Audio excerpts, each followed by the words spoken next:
हमें उस दौर में इतनी घटनाएं दिखती है, देश के हर कोने में, हर क्षेत्र में, हर वर्ग में, यानी पूरे देश का बच्चा बच्चा, हर तबके के व्यक्ति, गांव हो, शहर हो, पढ़े लिखे हो, अनपढ़ हो, अमीर हो, गरीब हो, कोई आजादी के जंग का सिपाही बन गया था।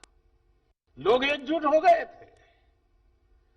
खुद के जीवन के सपनों को लोगों ने आहूत कर दिया था और संकल्प लिया था आजादी का।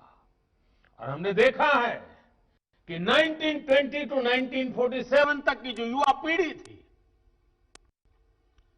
जिन्होंने अपना सब कुछ दांव पर लगा दिया था, आज कई बार हमें तब की युवा पीढ़ी से ईर्ष्या होती है। कभी मन में होता होगा, काश मेरा जन्म भी 1920 और 1947 के कालखंड में होता, मैं भी देश के लिए भगत सिंह बनकर के चल पड़ा होता। यह आपके मन में भी होता होगा। लेकिन दोस्तों, हमें उस समय देश के लिए मरने का मौका नहीं मिला। आज हमें देश के लिए जीने का मौका मिला है। उस समय के नौजवान भी अपना सब कुछ देश के लिए अर्पित करके सिर्फ एक लक्ष्य के लिए काम कर रहे थे। और लक्ष्य क्या था? एक ही लक्ष्य था, भारत की आजादी, मां भारती को गुलामी की जंजीरों से मुक्त कराना। और उसमें कई धाराएं थी, अलग अलग विचार को लिए लोग थे, लेकिन सब धाराएं एक ही दिशा में चल रही थी, और वो दिशा थी मां भारती की आजादी।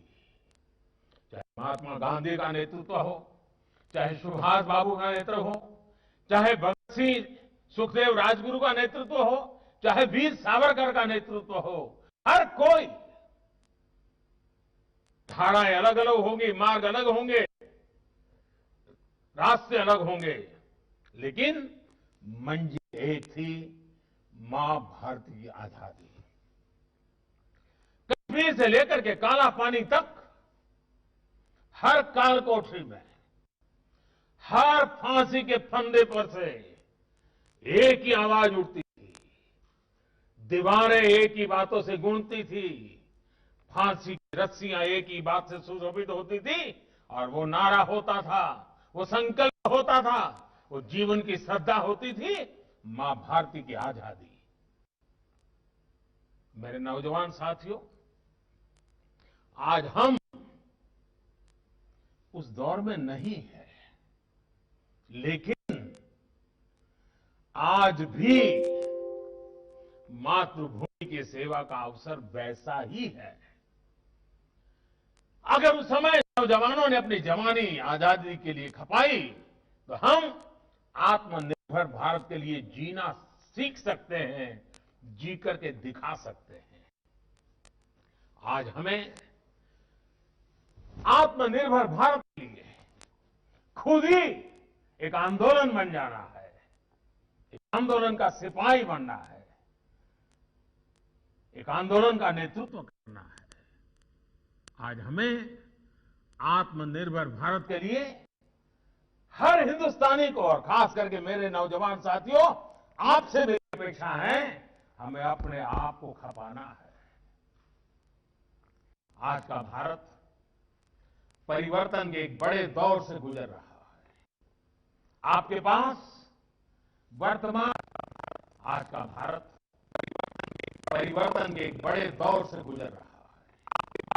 आपके पास वर्तमान के साथ ही जो आपको मिला है। आप देखिए, जीवन में वही लोग सफल होते हैं, वही लोग कुछ कर दिखाते हैं, जिनके जीवन में सेंस ऑफ रिस्पॉन्सिबिलिटी का भाव होता है। सफलता की सबसे बड़ी शुरुआत, उसकी कुंजी सेंस ऑफ रिस्पॉन्सिबिलिटी होती है। और कभी बारीकी से आप देखोगे जो विफल होते हैं उनके जीवन की तरफ देखोगे, अपने दोस्तों की तरफ देखोगे, तो उसका कारण हो उनके मन में हमेशा सेंस ऑफ रिस्पॉन्सिबिलिटी के बजाय सेंस ऑफ बर्डन इसके बोझ के नीचे दबे हुए रहते हैं। यार क्या करूं, एग्जाम आ रही है, यार क्या करूं, जल्दी जाना, हर बार बर्डन, हर बार बर्डन। देखिए दोस्तों, सेंस ऑफ रिस्पॉन्सिबिलिटी का भाव व्यक्ति के जीवन में सेंस ऑफ अपॉर्चुनिटी को भी जन्म देता है। उसको रास्ते में कभी रुकावटें नहीं, बल्कि अवसर ही अवसर दिखते हैं। सेंस ऑफ रिस्पॉन्सिबिलिटी व्यक्ति के पर्पस ऑफ लाइफ के साथ ट्यून्ड हो, उनके बीच में कॉन्ट्राडिक्शन नहीं होना चाहिए, उनके बीच में संघर्ष नहीं होना चाहिए। सेंस ऑफ रिस्पॉन्सिबिलिटी और पर्पस ऑफ लाइफ दो ऐसी पटरियां हैं जिन पर आपके संकल्पों की गाड़ी बहुत तेजी से दौड़ सकती है। मेरा आपसे आग्रह है कि अपने भीतर एक सेंस ऑफ रिस्पॉन्सिबिलिटी को जरूर बनाए रखिएगा। ये सेंस ऑफ रिस्पॉन्सिबिलिटी देश के लिए हो, देश की जरूरतों को पूरा करने के लिए हो।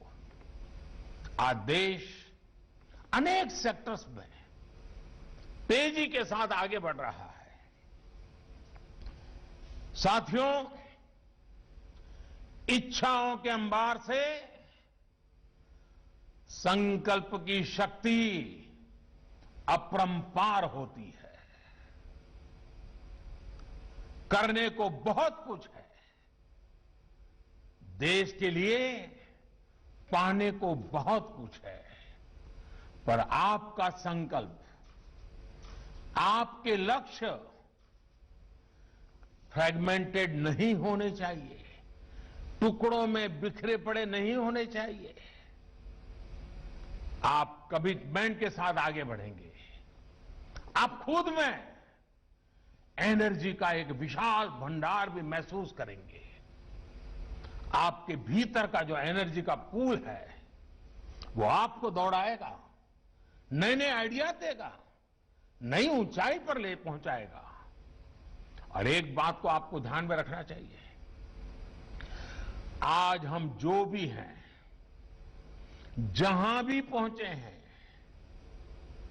थोड़ा मन को पूछ लेना, क्या इसलिए आप पहुंचे हैं कि आप अच्छे मार्क्स ले आए थे? क्या इसलिए पहुंचे हैं कि आपके मां बाप के पास पैसे बहुत थे? क्या इसलिए पहुंचे हैं कि आपके पास प्रतिभा थी? ठीक है, इन सारी बातों का योगदान होगा, लेकिन अगर ये सोच है तो ये सोच बहुत अधूरी है। आज हम जहां भी हैं, जो भी है, हमसे ज्यादा हमारे अगल बगल के लोगों का योगदान है, समाज का योगदान है, देश का योगदान है, देश के गरीब से गरीब का भी योगदान है। तब जाकर मैं आज यहां पहुंचा हूं।